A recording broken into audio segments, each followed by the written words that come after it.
Hello everyone. एक बड़े महत्वपूर्ण मुद्दा है जो कि आपका यूपीएससी में मेंस एग्ज़ाम में आंसर राइटिंग में बड़ा कारगर साबित होने वाला है।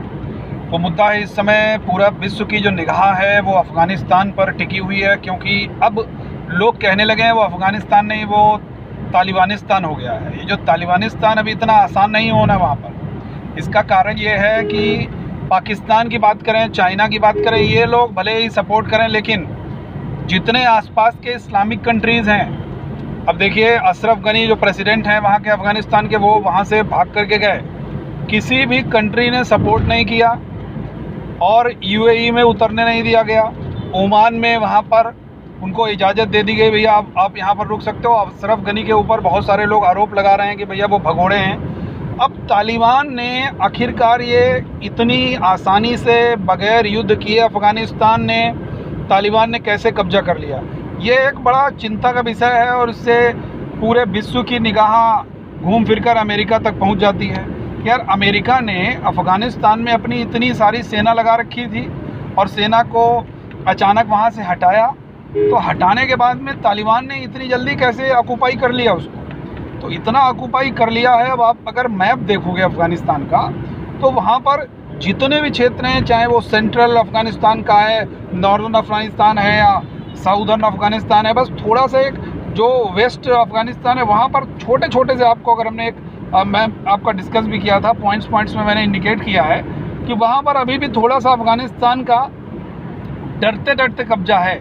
लेकिन अब धीरे धीरे तालिबान जो है उसने अपने वहाँ पर एक ऑक्यूपाई तो कर लिया, लेकिन अब उसको वहाँ पर सरकार बनाने की सोच रहा है। भाई, विश्व तो सपोर्ट तभी करेगा, यूएनओ ने तो अभी तक चू भी नहीं किया है। अब यूएनओ भी नहीं बोल रहा है, यूएनओ क्यों नहीं बोल रहा है, तो लोगों का यह कहना है कि अमेरिका जो है इसके लिए सीधे रिस्पॉन्सिबल है।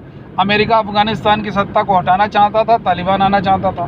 लेकिन अगर अफ़गानिस्तान लॉजिकल वे में अगर आप लोग सोचिए, तो अफ़गानिस्तान अगर ऐसा वो चाह रहा है अमेरिका की अफ़गानिस्तान को हटा करके हम तालिबान को लाएं, तो अगर 26/11 आप लोगों को याद होगा, 26 सितंबर को जब वर्ल्ड ट्रेड सेंटर पर जब अटैक किया था अल-कायदा ने, हम लोग जानते हैं कि उस समय ओसामा बिन लादेन ने अटैक करवाया था। उसके बाद में एबटाबाद में घुस कर के अमेरिका ने मारा था ओसामा को।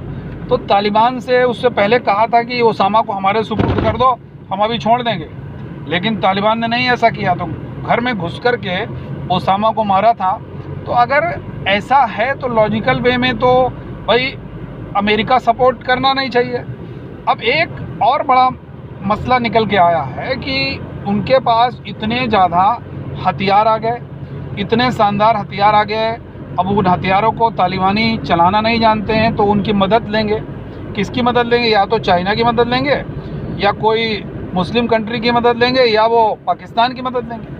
इन कंट्रीज़ की मदद वो ले सकते हैं, बाकी उनको कोई भी मदद करने वाला नहीं है, कि उनके पास जो बख्तरबंद 2000 हेलीकॉप्टर आ गए और जो उनके पास बहुत ज़्यादा जो हाईटेक मिसाइल्स आ गई हैं, हाईटेक रॉकेट लॉन्चर आ गए हैं, जो कि बहुत सारा नुकसान कर सकते हैं। तो अब हम लोगों को ये देखना है कि तालिबान को वैश्विक स्तर पर एक्सेप्ट किया जाता है, या अफ़गानिस्तान का वजूद सारे विश्व के जितने भी देश हैं वो अफ़गानिस्तान को उसका खोया हुआ वजूद दिलाने में सहायक होने वाले हैं। तो अगर आपका क्वेश्चन कभी भी मेंस में ये आ जाए, मान लीजिए 250 वर्ड में यूपीएससी मेंस में आता है, तो आप लोग बहुत अच्छी तरीके से ये लिख सकते हैं कि यार अफ़गानिस्तान के, देखिए क्वेश्चन किस फॉर्म में आएगा ये थोड़ा सा समझ लीजिएगा।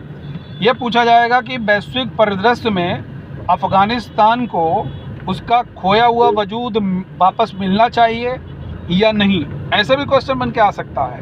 तो आप लोग ये जो मैंने जितना विश्लेषण किया है, इसको एक क्लासिफिकेशन फॉर्म में, इसको पॉइंट्स फॉर्म में नोट कर लीजिए, और नोट करके आप बहुत बढ़िया से आप लोग वहाँ पर कर सकते हैं और अच्छा आंसर राइटिंग होगा।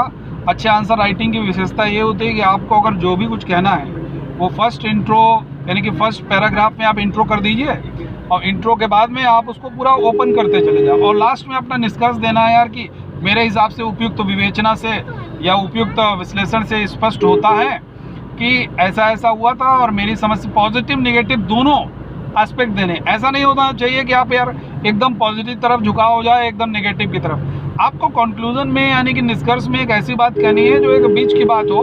तो जो पेपर जो एग्जामिनर है, जो कॉपी जांचने वाला है, जो व्यक्ति, वो जरूर ये जानेगा कि बंदा बैलेंस है।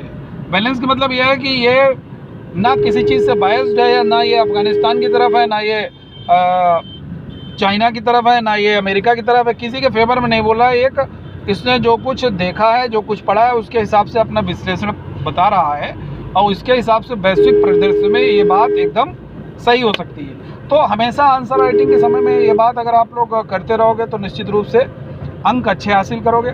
तो इसी तरीके से मेरे साथ जुड़े रहिएगा, और बिल्कुल एग्ज़ाम को आप सारे लोगों को बहुत बढ़िया मेहनत करके क्रैक करना है। Let's crack it. Thank you.